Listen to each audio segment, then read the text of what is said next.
vous portez bien et que vous avez passé une très bonne journée. Bienvenue à ceux qui viennent de s'abonner. Je suis Dr Ismaël Hassani, je suis hépato-gastro-entérologue, exerçant actuellement au Sénégal. Ce soir, nous allons parler des douleurs abdominales récurrentes de l'enfant.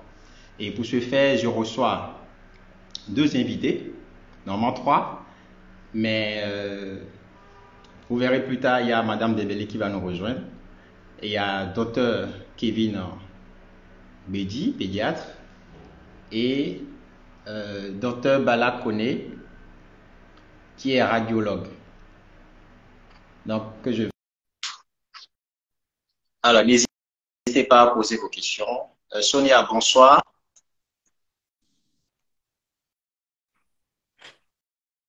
Dr Bedi. Bonsoir, docteur Hassani. Bonsoir, comment vas-tu? Ça va très bien, merci. Et toi? Oui, super. Bon, je te laisse te présenter en attendant que Dr Bala nous rejoigne. Pour ceux qui ne te connaissent pas, c'est que tout le monde te connaît, mais bon, présente-toi quand même. Non, non, non, arrête. Moi, j'ai pas grand-chose à dire. Je suis Kevin Beji, je suis pédiatre. Présentation courte. Je t'entends difficilement, hein. Je ne sais pas si pour les autres. Tu m'entends difficilement? Là, c'est bon. Là, c'est mieux ou pas? Oui, c'est mieux. D'accord. Dans ce cas, il faut que je parle fort, en fait. Oui, oui, il faut parler très fort. D'accord, ok. Donc, je disais Kevin Beji, médecin pédiatre. Présentation courte, voilà. Bala, oui, on t'entend, donc c'est parfait. J'essaie d'ajouter Bala.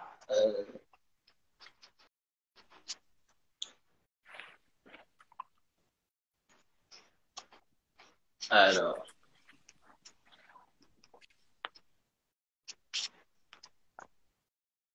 ok, je pense que ça devrait être bon.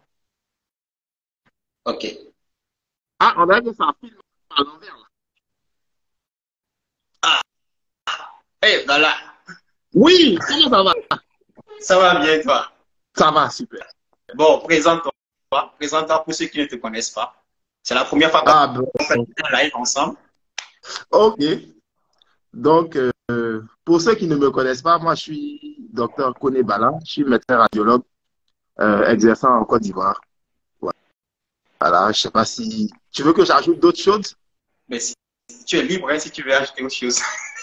Bon, mais je pense que c'est déjà suffisant, hein. Pour un début, on dira Voilà, le reste après. voilà, tout à fait. Ok. Bon, nous allons entrer dans le vif du sujet. Merci à ceux qui viennent de nous rejoindre, ceux qui nous suivent. Et la première question, docteur Betty, c'est quoi la définition des douleurs abdominales récurrentes? D'accord. Je vais être simple, hein. En fait, ce sont des épisodes douloureux. Donc, on sait très bien que ce qui est douloureux, c'est ce qui fait mal. Donc, des épisodes douloureux au niveau du ventre chez l'enfant qui vont survenir de façon récurrente, donc qui vont récidiver, qui vont se répéter sur une durée de 3 mois.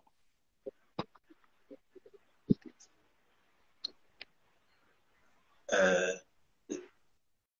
Tu peux reprendre s'il te plaît? Tu m'as pas bien entendu? Non. Ah Je ne sais mince, pas s'il y a un souci de connexion de mon côté ou pas, je ne sais pas, mais je t'entends difficilement. d'accord. Bah, je reprends. Donc, je disais que les douleurs abdominales récurrentes de l'enfant, ce sont des épisodes douloureux, donc qui Mhm. vont survenir au niveau du ventre de l'enfant et qui vont se répéter, donc qui vont récidiver sur une durée de 3 mois minimum. D'accord. Donc, épisode douloureux, donc maux de ventre, sur une Exactement. durée de 3 mois. Voilà. D'accord.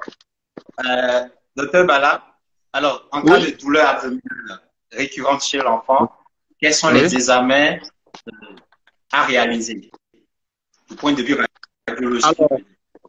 Alors, bon, déjà, je sais pas s'il faut que je parle un peu de notre, on va dire, contexte, parce que j'aurais dit déjà que, vu qu'on est dans un, enfin, on parle d'un contexte africain, c'est ça? Alors, tu Donc, peux on est des fois, dire en général Ah, et puis en donner les général, d'accord. Mais, du système. mais on va dire que, bon, en général, un peu partout, hein, c'est l'échographie qui est réalisée en première intention. Et puis, bon, je peux en fait expliquer un peu parce que c'est-à-dire déjà le coût. Le coût fait que c'est l'examen qui est vraiment le plus accessible. Voilà. Donc, je pense qu'on reviendra un peu tout à l'heure sur l'écho. Mais voilà, donc il y a l'échographie qu'on va réaliser, l'échographie abdominopelvienne. C'est l'idéal, c'est-à-dire qu'il faut balayer l'abdomen de l'enfant depuis. Il faut balayer aussi bien l'abdomen que le pelvis de l'enfant. Et ensuite, on peut réaliser ce qu'on appelle l'abdomen sans préparation. Là, on est maintenant dans de la radiographie standard. Voilà. Et bon, cette radiographie standard, elle est assez simple aussi, hein. Je sais pas si. Je pense qu'il y a beaucoup de. Enfin, c'est des profanes. On s'adresse à des profanes ou à des médecins? Euh, Mixte, hein, Mix. mais D'accord. Donc, on va pas s'exprimer pour que le profane puisse comprendre de quoi on parle. voilà. Donc, quand on dit un abdomen sans préparation, c'est vraiment une radiographie qui ressemble un peu à une radiographie du thorax, mais qui cible l'abdomen. Voilà. Et à côté de ça, bon, on peut faire le scanner abdominal qui est important. Et il y a l'IRM aussi également. Bon, ça, c'est de manière générale. Maintenant, bon, il y a des petites spécificités. C'est-à-dire qu'on peut faire ce qu'on appelle des imageries en utilisant des produits de contraste. Donc, quand je dis des produits de contraste, c'est-à-dire que vous pouvez faire, par exemple, une urographie intraveineuse. Ça vous permet, par exemple, d'apprécier l'appareil urinaire de l'enfant. Vous pouvez faire également le transit barité qui va vous permettre d'apprécier l'appareil digestif, on va dire, voilà, de l'enfant. Donc, en gros, c'est plus ou moins ça. D'accord. Alors, docteur Bédi, quelles sont les principales causes de douleurs abdominales récurrentes chez l'enfant? Ok. Alors, les causes sont vastes, mais je vais essayer de les regrouper en deux groupes. Donc, je vais aller sur des douleurs qui sont organiques. Donc, quand je dis organiques, c'est des douleurs qui sont dues à des lésions d'organes ou alors à une atteinte des organes et des douleurs fonctionnelles qui sont des douleurs, en fait, dans lesquelles on ne retrouve pas vraiment de cause. En fait, il n'y a pas d'atteinte d'organes, mais ces douleurs-là sont quand même présentes. Donc, quand je prends le volet des douleurs organiques, on va aller dans les causes Euh, dyspeptiques. euh, Excuse-moi, docteur Bédi. Docteur Oui. Bala, Oui, tu l'entends? Tu l'entends oui, je l'entends. correctement? Oui, je l'entends correctement. Ok, Ah, donc donc c'est de c'est ton peut-être côté, comme. hein. Oui, oui, c'est chez moi. Oui, oui, c'est bon. Tu peux continuer, excuse-moi. Tu peux continuer. D'accord, ok, mais je vais parler plus fort spécialement pour toi, même si je sais que c'est ta Oui, oui, spécialité et que tu merci. connais déjà. Voilà. Du coup, donc je disais que dans les douleurs organiques qui sont du coup liées à des atteintes d'organes, je peux avoir trois sous-groupes. Donc je vais commencer par les causes dyspeptiques, c'est-à-dire en fonction des signes qu'on va avoir. Si l'enfant présente par exemple des brûlures qui remontent derrière le sternum et qui vont jusqu'au niveau de la gorge, je vais parler en français terre à terre. Ça me fera penser au reflux gastro-œsophagien. Ça, c'est l'une des causes que je suis en train de citer. D'accord? Si c'est un enfant qui a des douleurs qui sont plus dans le creux du ventre là et qui sont rythmées par les repas, on pourra s'orienter vers un ulcère ou alors une gastrite à Helicobacter pylori. Donc, je ne sais pas si tu veux que j'entre dans les détails ou que je cite juste les causes pour les citer. Non, pas les détails. Je pense D'accord. que tu cites, mais après, on peut expliquer Ok. les plus fréquentes. D'accord. On peut juste expliquer, donner quelques définitions, Ok. tout, tout, tout simplement. Pas forcément pour entrer dans les détails. D'accord. Ouais. Ok.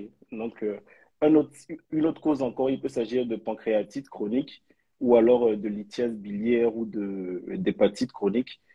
Quand je vais entrer dans les causes intestinales, là, j'aurai le chef de file qui est la constipation, qui revient assez couramment. Et même dans la constipation, on peut l'expliquer par plusieurs causes. Donc, je vais rester juste sur cette constipation-là qui va, voilà, cette accumulation de sel, en fait, dans les intestins. Et tout ça peut expliquer les douleurs abdominales qui surviendront de façon récurrente chez l'enfant. Les parasitoses également, qui sont assez fréquentes dans notre système, en fait, dans nos conditions. Comme exemple de parasitose, je donne la giardiase. les ascaris, les vers dont les gens entendent parler assez souvent, ou le ténia. D'ailleurs, ceux qui mangeaient un peu trop quand ils étaient petits, on leur demandait s'ils avaient des ténias dans le ventre. Donc ça, je pense que les gens connaissent suffisamment. D'autres causes encore, c'est l'intolérance au lactose, que je peux citer, les maladies inflammatoires chroniques de l'intestin, d'accord, la maladie cœliaque et la maladie cœliaque ou l'intolérance au gluten que les gens connaissent également. Et il y a un autre groupe dont je dois parler parce que si je n'en parle pas, on me posera les questions. Alors, l'intitulé, c'est douleur abdominale récurrente de l'enfant. Donc, enfant, pour nous, les pédiatres, ça n'inclut pas le nourrisson.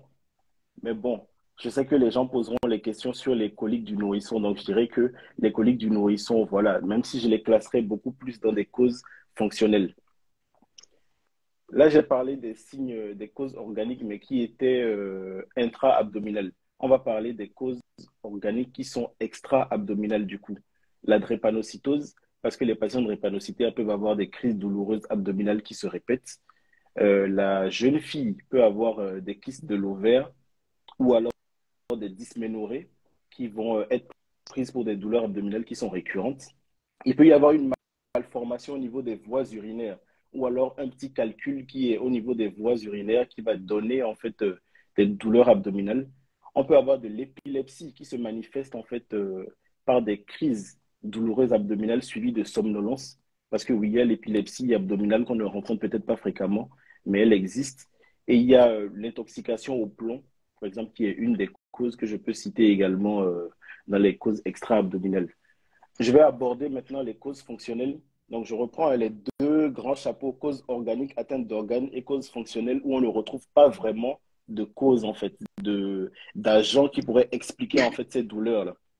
Donc là, il y a ce qu'on appelle la dyspepsie fonctionnelle, c'est-à-dire que ce sont des enfants qui, dès qu'ils mangent un peu, ils auront l'impression qu'ils sont très rassasiés avec une sensation de plénitude de leur estomac et ils rôtent beaucoup. Ils ont très souvent le hoquet. Il n'y a rien qui puisse l'expliquer concrètement, mais c'est présent. Ils ont cette douleur abdominale-là. Il y a le syndrome de l'intestin irritable et tout. Également, c'est des douleurs abdominales qui sont soulagées par la défécation, avec parfois une alternance de diarrhée ou de constipation et un ballonnement abdominal. Et il y a la migraine abdominale également, dont on ne parle pas souvent, mais ça va s'accompagner d'autres signes de céphalée, des enfants qui ont peur de la lumière, ça aggrave leur céphalée, ils vomissent, ainsi de suite. Et le dernier chapitre que je peux te donner, c'est la constipation fonctionnelle. Il y a des gens qui sont constipés de nature. On n'arrive pas à l'expliquer. Il y a eu toutes les recherches possibles, mais la constipation, elle est présente. Voilà un peu ce que je peux te citer comme cause. Alors, pour récapituler, déjà pour les coliques du nourrisson, je pense on va ouvrir un chapitre à la fin.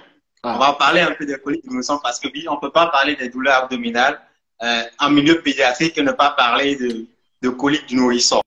On va revenir un peu plus tard sur les coliques du nourrisson. Tu nous diras tout sur les coliques du nourrisson.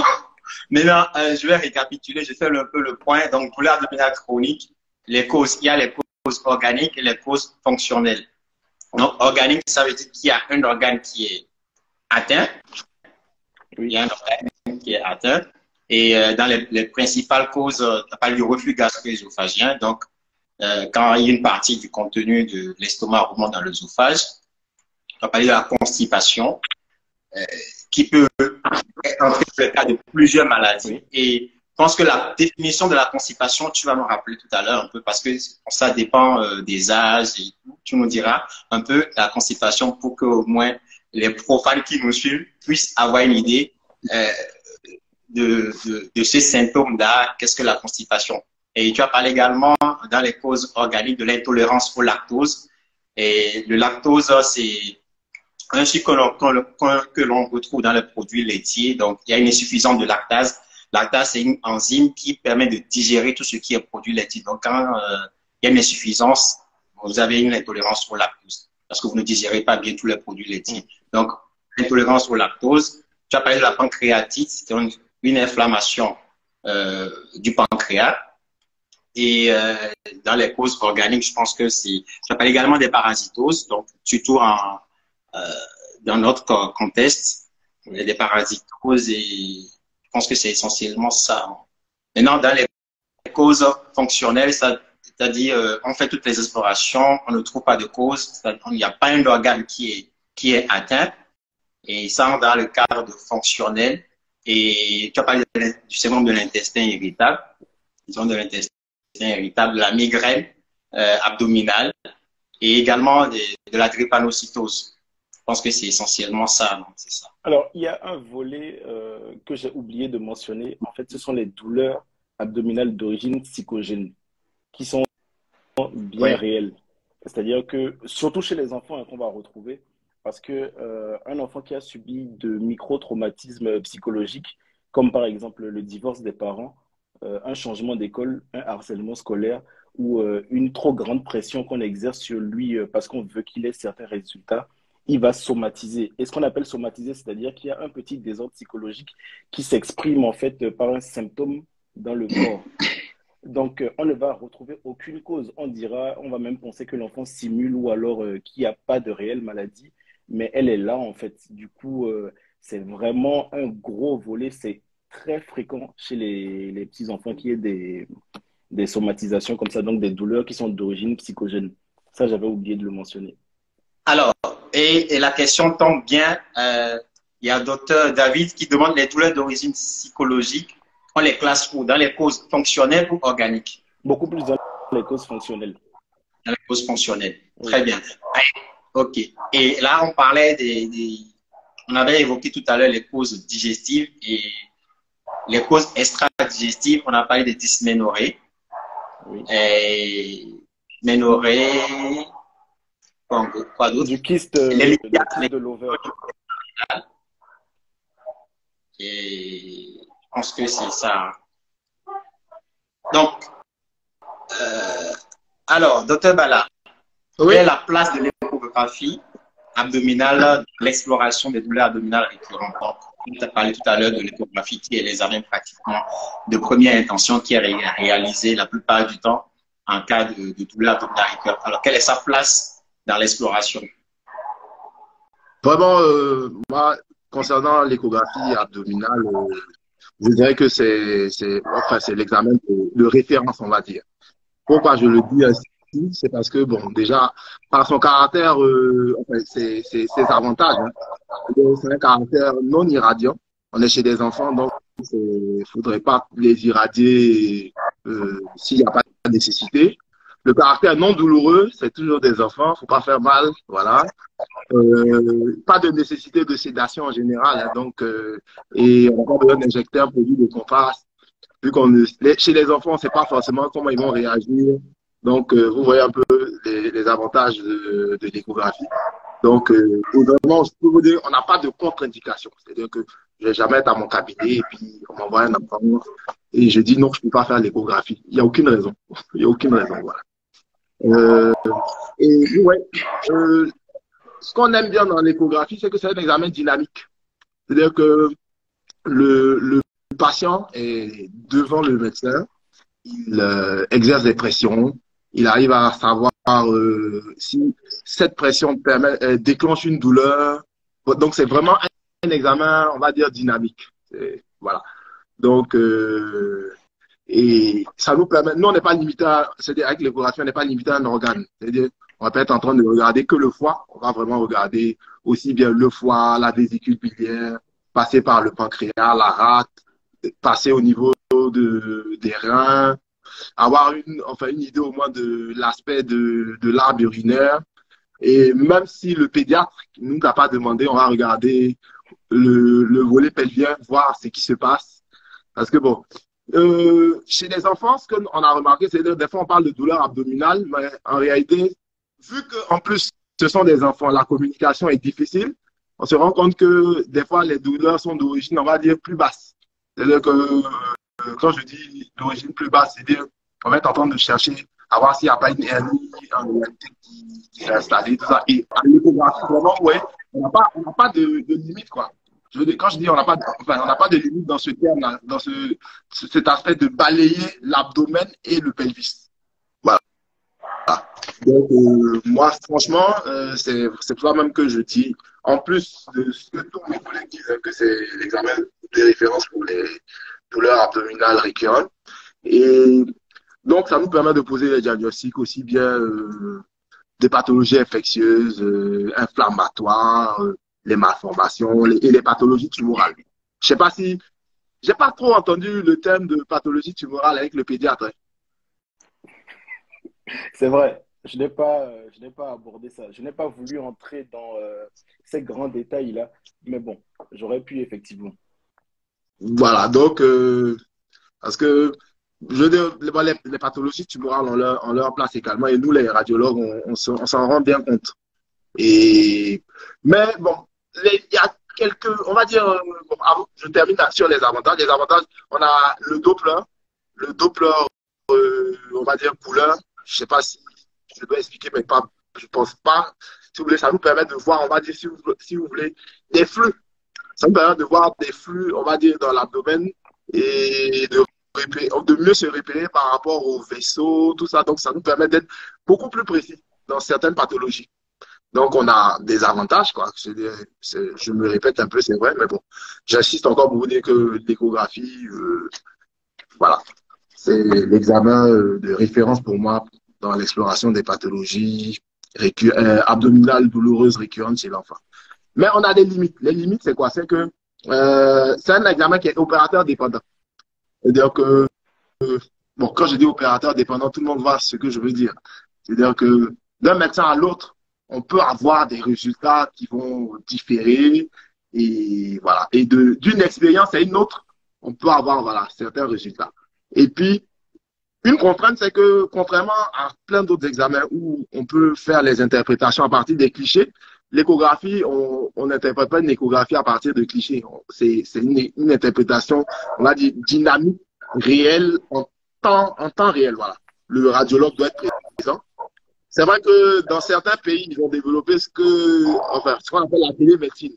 On essaie un peu de pouvoir faire des échographies à distance, mais bon, jusqu'à présent, voilà, les limites de l'écho, c'est ça. C'est-à-dire qu'il faut le radiologue sur place, et c'est opérateur dépendant.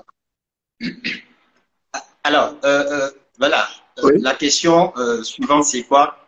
Quels sont les principaux, c'est-à-dire les résultats les plus fréquemment rencontrés dans ton exercice en cas de douleur abdominale récurrente chez l'enfant?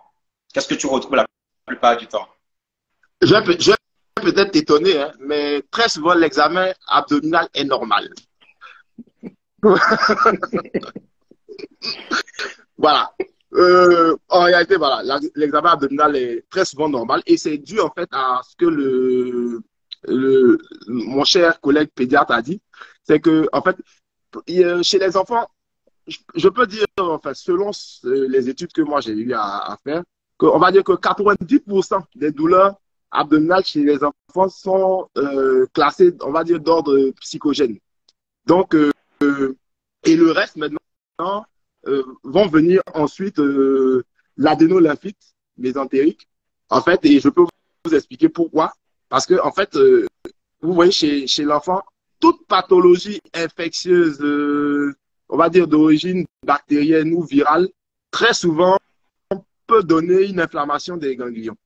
Donc, la seconde cause, c'est-à-dire, enfin, le second résultat que j'aurai très souvent, sera une adénolymphyte mésentérique. À côté de ça, il y a un diagnostic que nous, les radiologues, on aime bien mettre, que les gastro n'aiment pas, c'est qu'on parle de troubles fonctionnels intestinaux.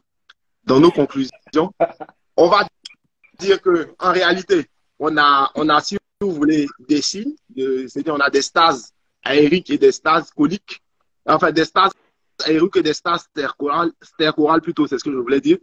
Donc, beaucoup de gaz, beaucoup de sel voilà, au cours de l'examen.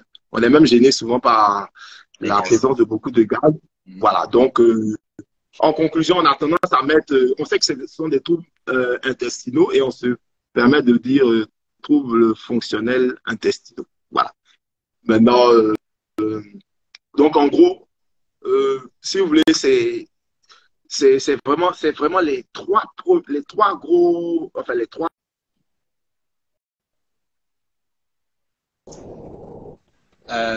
Voilà. Oui. Allô? Ok, oui, oui. On a perdu le fil. Oui. Oui, oui. Voilà, je disais que j'ai des résultats normaux d'abord. Mhm. En seconde position, j'ai l'adénolymphique mésentérique que je retrouve très souvent, très souvent, très souvent. Et je vais vous expliquer un peu pourquoi à cause de tout ce qui est en réalité, on va dire, extra-digestif, d'origine infectieuse et qui a des répercussions en fait sur les ganglions des enfants. Voilà. Et puis les troubles fonctionnels intestinaux. À côté de ça, les causes tumorales sont vraiment, on les rencontre une fois en passant. Les malformations de l'arbre urinaire sont assez rares aussi. Les pancréatites, c'est rare. Voilà, en gros, c'est ça. Voilà. Je ne sais pas si je réponds un peu à tes questions. Oui, oui, tout à fait. Donc, la plupart du temps, l'échographie est normale. Après, oui, on peut retrouver une adénolymphite mésentérique, donc une inflammation au niveau des ganglions abdominaux, ce qui me permet de poser la question de pustule et aussi, souvent après l'échographie, on trouve une adénolymphite mésentérique, c'est très fréquent. Quelle est la tenue en tant que médecin généraliste? Je pose la question à Dr. Gui. Alors, classiquement, la conduite qui est tenue, c'est celle d'un traitement symptomatique. Hein. On donne des antalgiques, donc des médicaments qui vont agir contre la douleur, en général le paracétamol, et parfois des antispasmodiques, en fait, pour essayer de calmer cette douleur-là. Mais en réalité, l'utilité, en fait, de ce traitement-là n'est pas prouvée. Donc, les ganglions, voilà, il y a cette inflammation-là, elle finira par passer. Donc, ce sont des crises douloureuses qui vont survenir voilà, de façon récurrente, apparaître, disparaître. Il n'est pas dit que c'est ces traitements-là, ces antalgiques-là qui vont agir. Alors, je sais que je vais diviser un peu parce que j'ai des collègues qui sont pro-traitement antalgique antispasmodique pour les adénolymphites mésentériques, mais en réalité, c'est juste, il y a des enfants qui prennent ça et que ça ne soulage pas. Donc, en vrai, il faut juste patienter. C'est vraiment la patience, éviter de s'inquiéter et attendre que ça passe.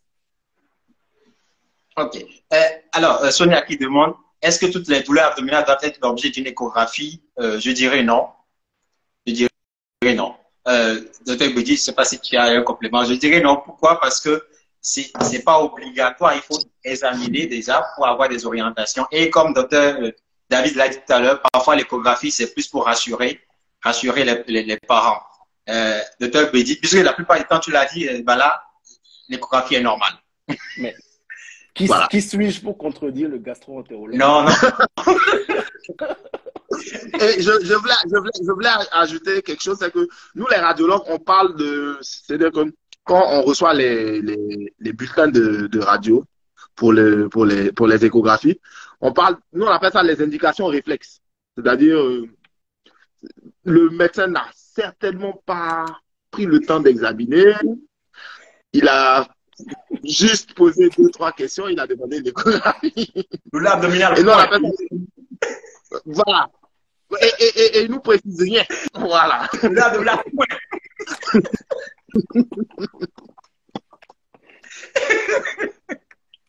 C'est tout à fait ça. Docteur David, oui, qui m'envoie une question. Merci. Comment gérer l'aérocolie? Allez, alors, l'aérocolie, il faut voir, il faut plus intervenir au niveau des mesures hygiéno-diététiques. Parce qu'il y a beaucoup d'aliments qu'on consomme qui sont fermentescibles, les aliments fermentescibles qui, au contact des bactéries, des microbiotes, des bactéries de l'organisme, du tube digestif essentiellement, entraînent une fermentation. Donc, c'est la fermentation qui s'exprime un peu par une aérocolie. Donc, il y a de l'air, il y a du gaz dans le ventre. Et c'est tout. Après, il y a des médicaments qu'on peut prescrire, mais le plus important, c'est les mesures hygiéno-diététiques. C'est éviter ces aliments-là et ça devrait soulager. Alors, ces aliments, il y a essentiellement, vous citez quelques-uns. Il y a la tomate crue, il y a l'oignon cru, il y a les laits en poudre, il y a le chewing-gum qui ne sert à rien parce que le chewing-gum, quand vous mâchez du chewing-gum, c'est de lait que vous mettez dans votre dans votre ventre. Donc, il y a la pomme verte, le fruit qui ballonne également. Donc, voilà. Il y a ces aliments. En principe, même le patient, il est capable d'identifier ces aliments. Il est capable d'identifier ces aliments parce que quand il les consomme, il sait il remarque les effets après. Donc, après, c'est à lui de pouvoir les éviter pour être un peu plus soulagé. Alors, s'il y a d'autres questions, les parents ont tendance à consulter fréquemment pour ces douleurs. Il faut donc leur expliquer et continuer le traitement. Oui, c'est ça, exactement. Alors, docteur Betty, comment soulager les maux de ventre récurrents de l'enfant? Ah, d'accord. Comment soulager les maux de ventre récurrents? Déjà, il faut identifier la cause pour moi. Parce que on a parlé de différentes causes. On avait des causes organiques, des causes fonctionnelles. Si je suis dans le cadre, par exemple, d'un reflux gastro-œsophagien, en le sachant, je vais mettre le traitement qu'il faut. Si je suis dans, si je suis dans le cadre d'une parasitose intestinale, je saurai quel traitement mettre. Donc, je ne peux pas dire qu'il y a un traitement particulier pour soulager les douleurs abdominales. C'est vrai que on va aller sur les antalgiques et les antispasmodiques pour régler le problème à court terme. Mais sur le long terme, pour soulager cette douleur-là, il faut identifier la cause.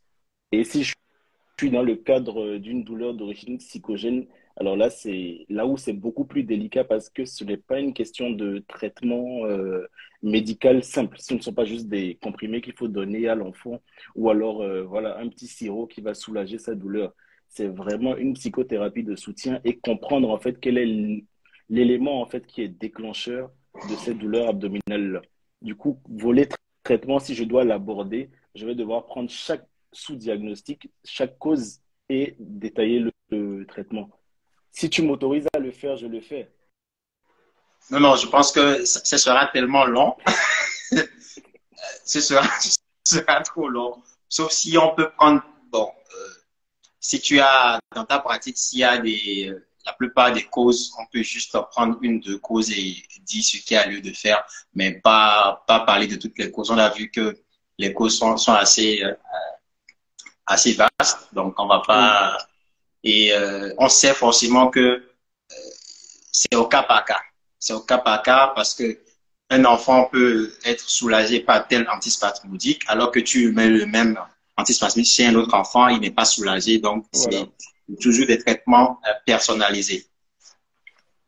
Sauf quand on identifie vraiment une pathologie organique. Alors, exactement. euh, il y a des questions. En cas de douleur d'origine psychologique, quel spécialiste consulter? La question s'adresse à qui? À moi, du coup.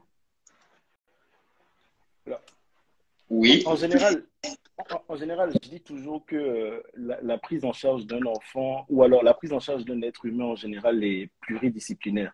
Ce n'est pas une seule personne qui va forcément arriver à régler le problème. Et dans le cas de douleur d'origine psychogène, il y aura le pédiatre, il y aura le psychologue ou le psychiatre, mais il y aura aussi les parents de cet enfant-là. Parce que c'est global en fait. Du coup, c'est sur tout l'environnement qu'il faudra agir.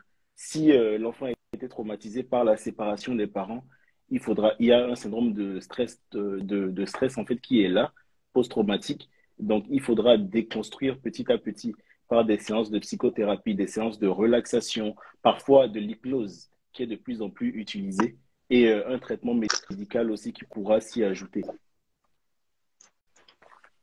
Alors, je vais inviter Madame Dembélé, elle va nous rejoindre. On va aborder un peu le volet psychologique et parce que il y a un aspect qu'on n'a pas abordé.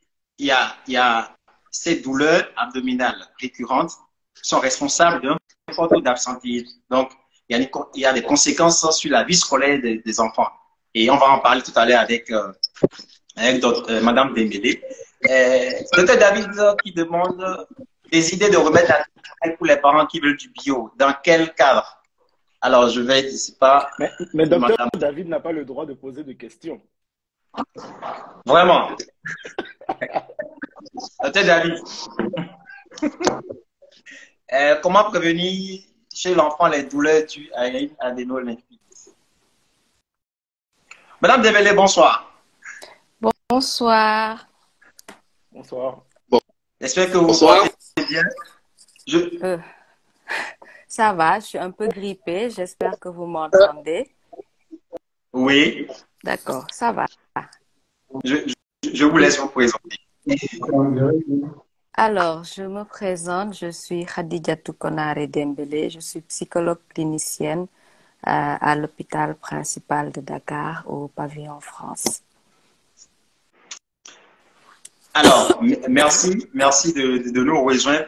Nous étions en train de parler des douleurs abdominales récurrentes chez l'enfant et on a vu dans les causes qu'il y a des douleurs d'origine psychologique. Et est-ce que vous en recevez souvent? Et aussi, nous allons parler des conséquences sur la vie scolaire de ces enfants. Alors, on en reçoit très souvent et j'ai été très contente d'entendre le pédiatre parler de ça et prendre ça en compte. Et je pense que c'est quelque chose qui est très, très important pour les pédiatres qui doivent toujours avoir en arrière-plan le vécu des enfants ou l'histoire de vie ou l'histoire de famille de ces enfants qui viennent. Parce que très souvent, le moyen d'expression privilégié des enfants par rapport à une dynamique familiale perturbée, par rapport à quelque chose qu'ils ont pu vivre, est très souvent la somatisation. Et très souvent, c'est au niveau du ventre que cela se manifeste. Donc, dans notre pratique quotidienne, nous avons dans l'hôpital où je travaille ce qu'on appelle la psychiatrie de liaison, ce qui fait que les autres services de médecine nous appellent souvent pour des avis psy. Et nous travaillons beaucoup avec la pédiatrie et assez souvent, quand les médecins, maintenant chez nous, c'est vraiment presque très, très rodé. Il y a toujours une demande d'accompagnement psy qui est derrière, qui accompagne un enfant qui vient pour des douleurs ou d'autres choses comme ça. Mais ce que j'aimerais aussi préciser, c'est que assez rapidement aussi, on peut juste dire, bon, c'est juste psychologique, ça va passer. Et on peut ne pas pousser l'investigation beaucoup plus loin. Et comme disait le pédiatre, il y a quand même des causes organiques certaines fois. Et qu'il y ait des causes organiques n'exclut pas une composante psychologique. Parce que l'être humain, comme l'enfant, est un tout entier. Et justement, avoir un problème organique, donc une pathologie organique avérée, a un impact forcément sur le psychisme et peut venir amplifier justement toute cette pathologie ou toutes ces douleurs-là. Et donc, c'est important de ne pas forcément toujours les dissocier et de les voir comme un tout ensemble.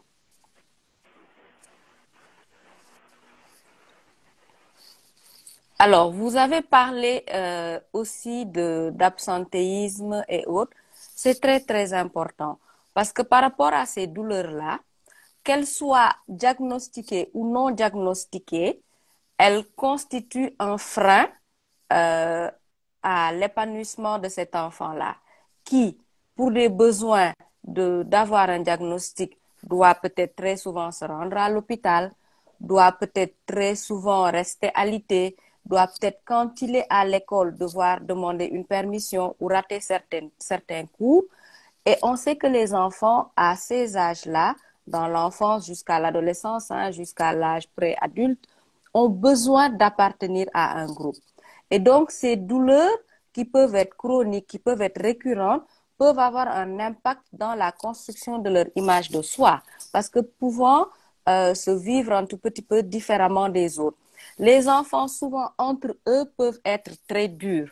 Et celui qui, entre guillemets, peut être taxé de maladif, de maladive, de celui qui maigrit, de celui qui n'est jamais là, de celui qui n'arrive pas à faire les mêmes activités que les autres enfants, va le vivre très difficilement, douloureusement, et ça va avoir encore un impact sur sa psychologie. Donc, d'où l'importance de pouvoir accompagner ces enfants-là qui ont des douleurs récurrentes ou qui ont une pathologie qui est avérée et qui peut être invalidante parfois. Je vous ai entendu parler de constipation ou d'autres choses. Il y a certains enfants qui ont des pathologies abdominales qui font que c'est des enfants qui vont avoir la diarrhée parfois très, très souvent ou des choses comme ça. Et donc, qui vont être, qui va les invalider dans leur éducation, dans leur enseignement, mais surtout par rapport à leur image de soi, par rapport à leur construction, par rapport à leur intégration dans le groupe des pairs. Et cette intégration dans le groupe des pairs est très, très importante pour les enfants. Malheureusement, nous n'avons pas beaucoup de psychologues scolaires qui peuvent, dans ces cas-là, au niveau de l'école, accompagner. Souvent, certains enseignants peuvent être assez sensibles quand les parents, souvent, expliquent à l'enseignant ou à la direction de l'école que mon enfant souffre d'une pathologie chronique ou souffre de telle chose qui peut faire qu'il va s'absenter beaucoup. Et souvent, les enseignants peuvent s'adapter. Et très souvent, c'est la crainte du jugement, du regard de l'autre qui fait que les parents, dans un souci de protéger, ne vont pas en parler ni expliquer aux enfants. Alors que très souvent, quand on explique même aux pères dans la classe, on peut se rendre compte qu'ils peuvent parfois être très aidants par rapport à ce camarade ou ce collègue qui va s'absenter, ne peut pas être disponible tout le temps, ne peut pas peut-être participer à certaines activités de l'école du fait de sa pathologie ou de sa maladie. Et donc, même des enseignants, parfois, peuvent être très durs avec ces enfants-là, pensant, parce que très, très souvent, on parle de simulation avec les enfants. Très souvent, la parole de l'enfant peut ne pas vraiment être écoutée. Parce que peut-être les adultes sont dans ce besoin d'éduquer, dans ce besoin de les mettre sur la ligne droite et tout. Et donc, la parole de l'enfant peut très souvent être négligée, peut être très souvent niée, ce qui est encore très, très douloureux. Et c'est pour ça que j'ai été contente d'entendre le pédiatre dire qu'il prenne en compte cette... Parce que le pédiatre va être le premier psy, entre guillemets, de l'enfant. C'est le premier interlocuteur de l'enfant. Et très souvent, ça peut être quelqu'un qui a connu l'enfant depuis très tôt, dès le bas âge, qui l'a suivi. Et donc, il y a quand même un lien qui s'établit très souvent. Une relation thérapeutique qui est là, qui va faire que ce pédiatre-là, s'il prend le temps, s'il regarde, s'il fait attention un peu plus, va pouvoir aider l'enfant à verbaliser les choses autrement qu'à travers son corps et va pouvoir orienter, si nécessaire, vers un spécialiste de la santé mentale qui va permettre de faire le travail. Parce que très souvent, ce pédiatre-là connaît l'histoire de la famille. Il parlait tantôt de parfois quand des parents divorcés et tout, ça peut être vécu très difficilement. Et si c'est un pédiatre qui suit cet enfant depuis longtemps, il connaît l'histoire familiale. Et il peut s'imaginer que, bon, en tout cas, j'ai remarqué que depuis que les parents ont divorcé, il y a la fréquentation au rendez-vous est beaucoup plus accrue, les douleurs ou les plaintes par rapport à telle ou telle chose sont beaucoup plus accrues. Ça ne veut pas dire qu'on ne va pas aller investiguer, mais on va quand même se dire qu'il y a un contexte différent. Est-ce que ça peut avoir un impact? Ça peut. Et donc, du coup, ce pédiatre-là, vraiment, est la personne la personne privilégiée pour être le premier interlocuteur de l'enfant pour pouvoir aider à exprimer les choses, mais les exprimer aussi d'une autre manière que juste par le corps. Alors, Madame Denelli, comment améliorer la vie scolaire de ces enfants qui souffrent de douleurs abdominales récurrentes? Alors, à ce moment-là, c'est au niveau de l'enseignement qu'il faut s'organiser, hein. Je pense que l'expérience de la COVID nous a montré que l'enseignement à distance existe. Donc, c'est comment faire pour que ces enfants-là ne ratent pas complètement les cours, qu'on puisse leur donner certains cours à distance peut-être, ou faire des polycopiés, ou justement impliquer davantage les autres collègues jeunes qui peuvent, pourquoi pas, quand le prof donne le cours ou les polycopiés, s'organiser avec l'enfant, le jeune qui est malade, se retrouver, réexpliquer, travailler en groupe. Lui permettre autant que possible de ne pas être complètement coupé du système scolaire. S'il y a des aménagements, des réaménagements, je pense à une patiente que j'accompagne qui, du fait justement de sa pathologie chronique, ne peut pas rester très souvent en classe. Et donc, c'est important que les enseignants, la direction de l'école puissent aussi savoir qu'est-ce qui se passe avec les enfants et trouver les moyens au cas par cas. Parce qu'on n'en aura pas 10 ou 20 dans une même classe. C'est peut-être un élève qu'on aura peut-être dans toute l'école, à la limite, qui a une pathologie qui peut être assez lourde comme ça, et pour qui on peut trouver comment réaménager les choses, parce que chaque enfant a le droit à l'éducation, qu'on soit malade, qu'on ne soit pas malade. Et donc, c'est aussi une réflexion au niveau du ministère de l'enseignement supérieur, mais à un niveau beaucoup plus bas, hein, juste au niveau de l'école, juste au niveau de la direction de l'école, comment se réorganiser pour accompagner un enfant autant que possible pour qu'il ne soit pas déscolarisé, mais surtout pour qu'il puisse, parce que très souvent, ça peut permettre à cet enfant-là de continuer à se battre. Parce que il est dans un environnement soutenant. Des gens peuvent le comprendre, des gens peuvent l'accepter et lui permettre d'oublier qu'il est malade. Parce que très souvent, c'est une étiquette de malade qui est collée à ces enfants-là et du coup, ils sont perçus comme ça partout et donc, même leur identité, finalement, pose question. C'est comment se réorganiser, réaménager pour leur permettre de rester dans un circuit autant que possible. Si ce n'est pas en présentiel, ça peut être en ligne ou autre chose. Aujourd'hui, on est en train de faire une émission. Chacun est chez soi et pourtant, il y a beaucoup de gens qui peuvent en bénéficier. Merci, Madame Dembélé. Alors, je ne veux pas trop vous fatiguer ce soir, comme vous êtes convalescente. Une dernière question. Alors, des recommandations, des conseils pour les parents, à l'endroit des parents qui ont ces enfants-là, qui souffrent de douleurs abdominales récurrentes. Alors, pour les parents, ce que je voudrais dire, c'est que à chaque fois qu'un enfant se plaint ou dit quelque chose, ça a un sens. C'est vrai que nous sommes très stressés, on est en train de courir derrière beaucoup de choses, on a nos propres problèmes très souvent qu'on n'arrive pas forcément à expliquer aux enfants parce que justement c'est des enfants, parce que justement on pense qu'on doit les protéger, mais c'est très important d'écouter ce que les enfants ont à dire.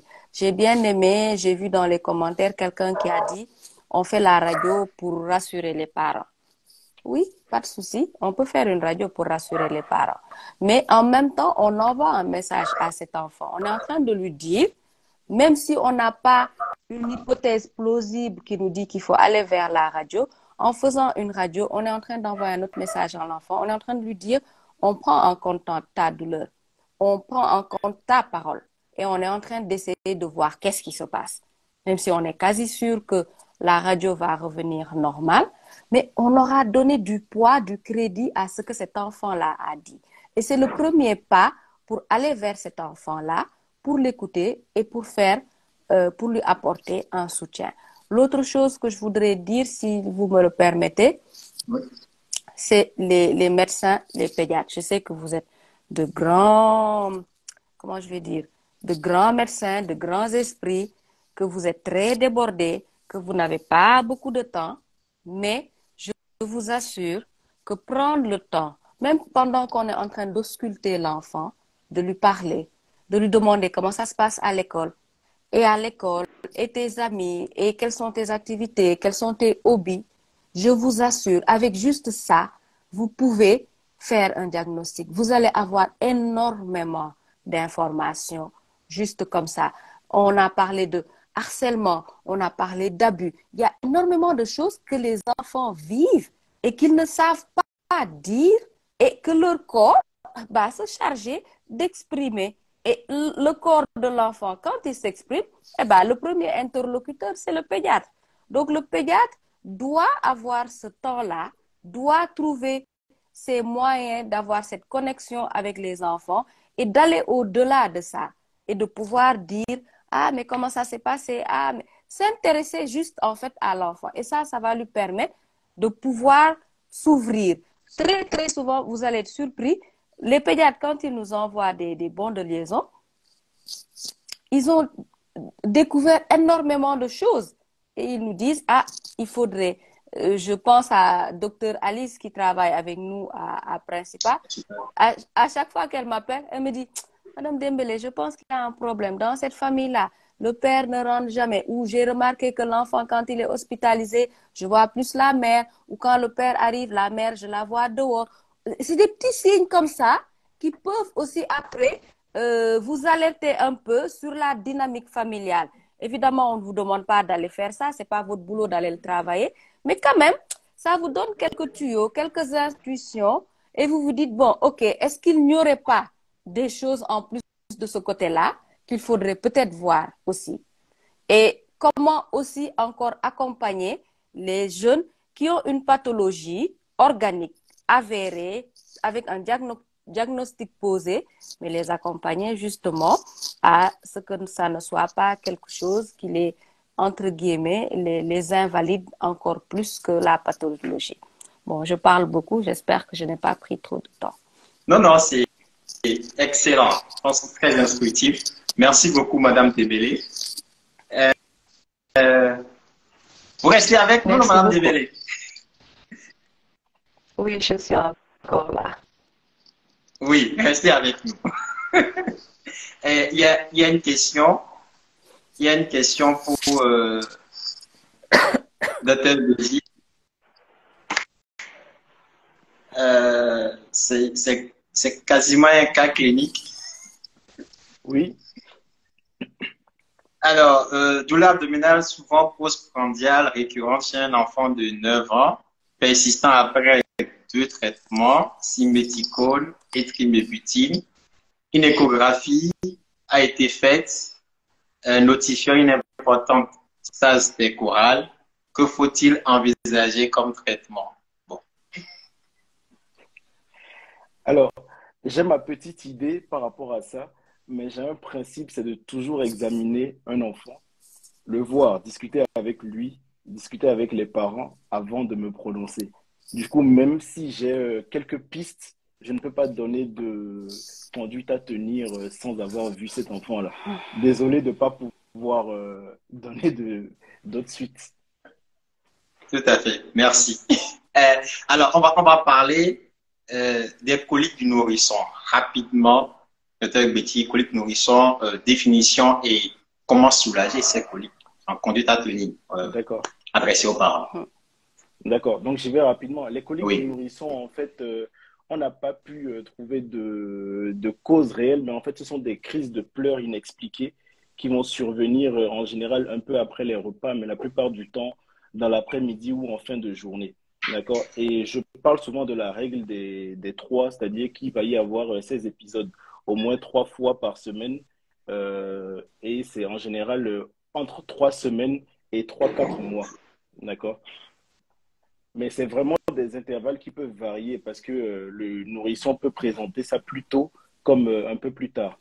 Et c'est un moment où le nourrisson, il pleure, il serre les poings, ses jambes sont soit enraidies ou alors repliées sur lui-même et il se tortille dans tous les sens. Parfois, il peut émettre des gaz, d'accord, lors de ces crises douloureuses-là. Il peut devenir tout rouge et tout ça.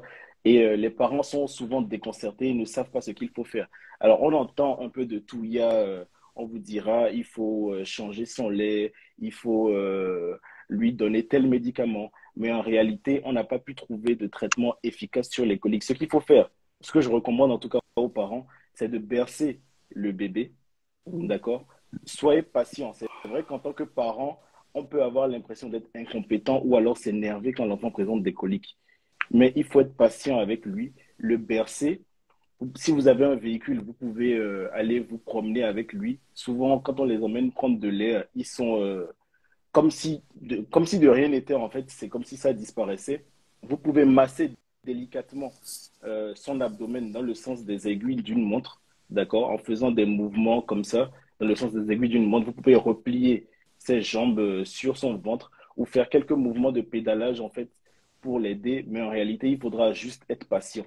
Il y a pas, alors, il y a quelques études qui parlent de probiotiques d'une certaine souche, mais les résultats ne sont pas si concluants que ça. Donc jusque-là, il n'y a pas de traitement. On va proposer toutes sortes de choses, hein. On vous proposera, certains vont proposer des antiacides, des inhibiteurs de la pompe à protons, des pansements gastriques, mais en réalité, ça n'a aucune incidence sur les coliques du nourrisson.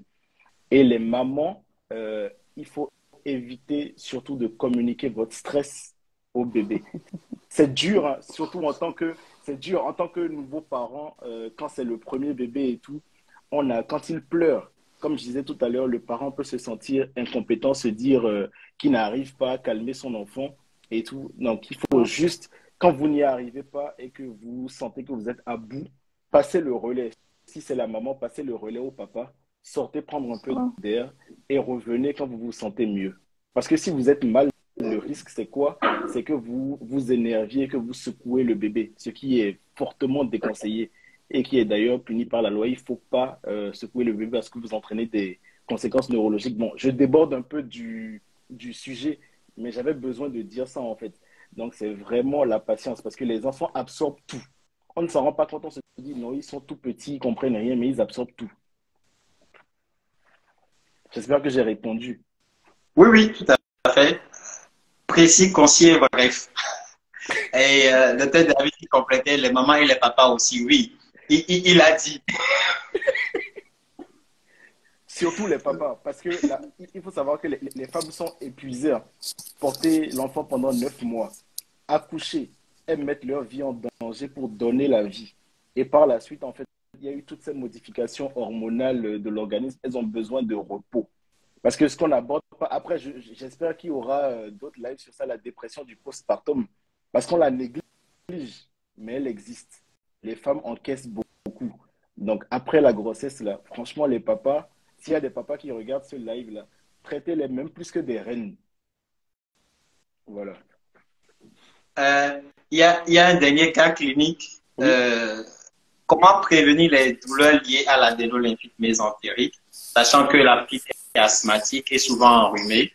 Et c'est quoi la conduite à tenir quand ça arrive? Alors, pour être simple, les ganglions, en fait, c'est quoi? Ce sont de petites structures, en fait, où il y a une multiplication des cellules qui vont défendre l'organisme.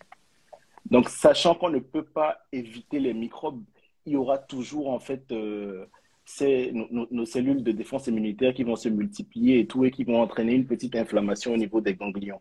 Donc, il y a en réalité pas de moyen en dehors de voilà une bonne hygiène des mains, faire attention en fait. Mais quand les enfants sont en collectivité, il y a le risque qu'ils aient des infections virales ou des infections bactériennes.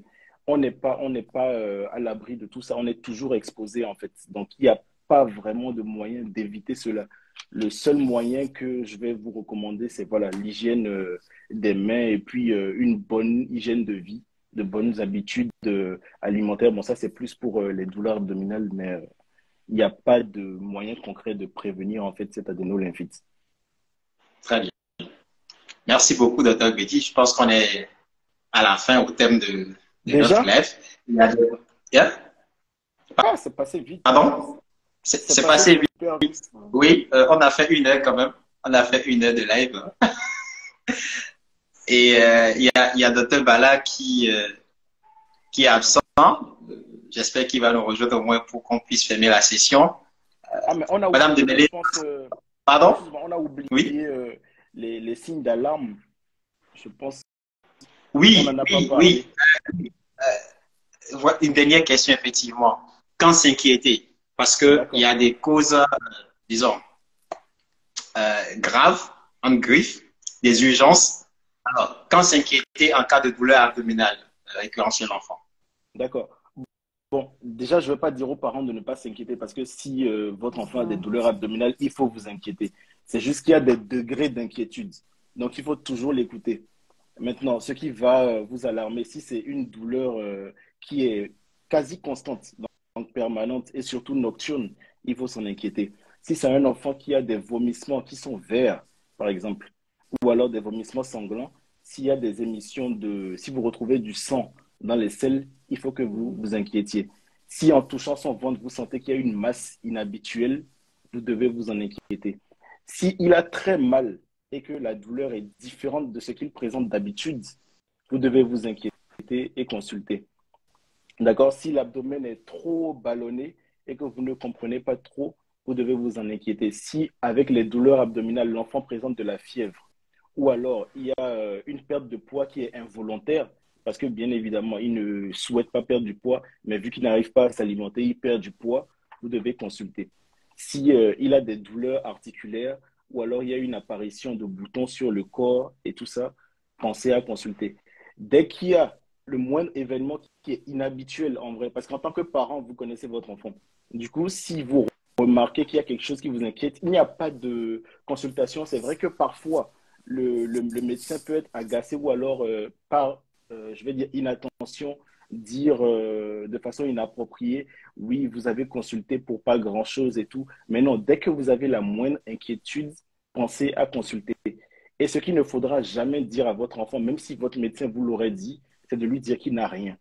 Même si on vous dit que c'est une douleur qui est d'origine psychogène, dire à l'enfant ce n'est rien, on n'a rien trouvé, la douleur va empirer en fait parce qu'il aura l'impression de ne pas être compris, il aura l'impression d'être banalisé en réalité. Donc, ça ne fera qu'aggraver en fait sa symptomatologie. Voilà un peu ce que je peux dire sur les signes d'alarme. Merci. Il y a Dr David et Dr Brenda qui veulent qu'on prolonge le live. Je pense qu'on va les inviter la prochaine fois. Exactement. Elles vont venir pour un live qui va durer 2 heures de temps.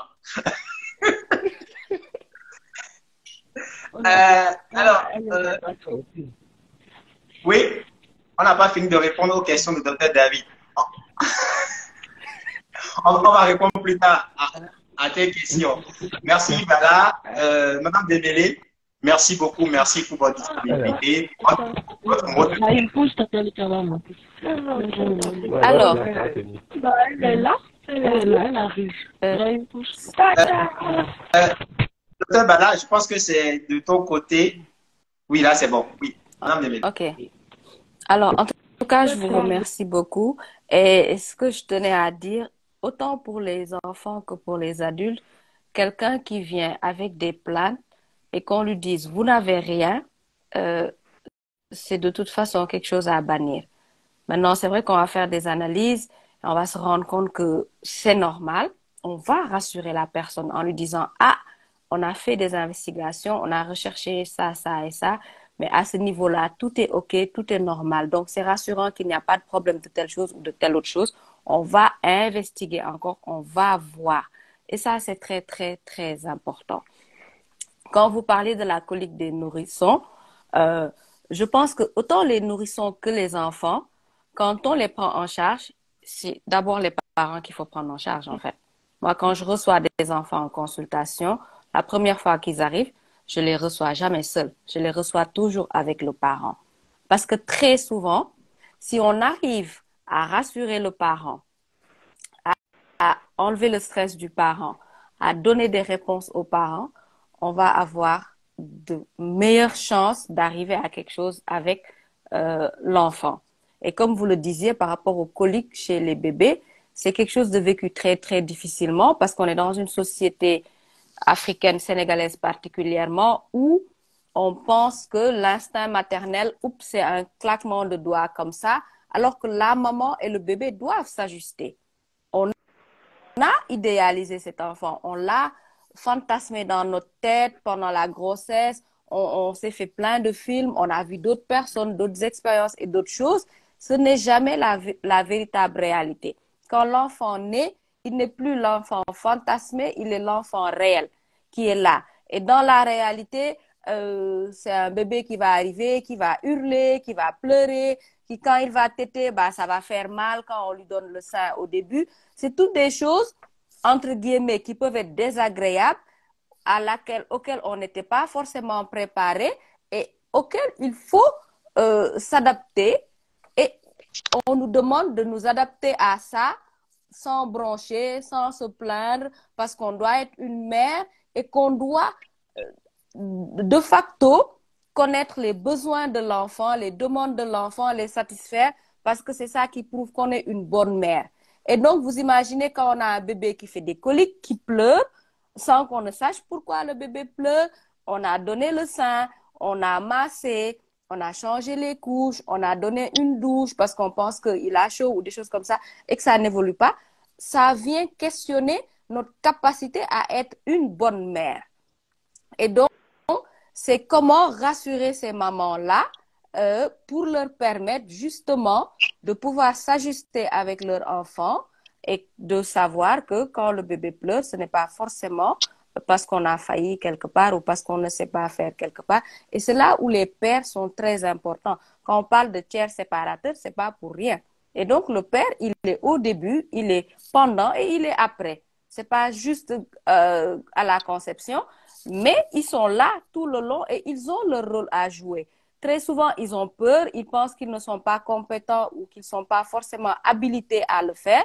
Mais je vous assure que, aussi parfois, c'est nous les femmes qui avons tellement peur. Est-ce qu'ils vont y arriver? Parce que bon, les rôles sociaux ont fait que on peut ne pas trop avoir confiance en eux aussi et ne pas les laisser faire leurs preuves.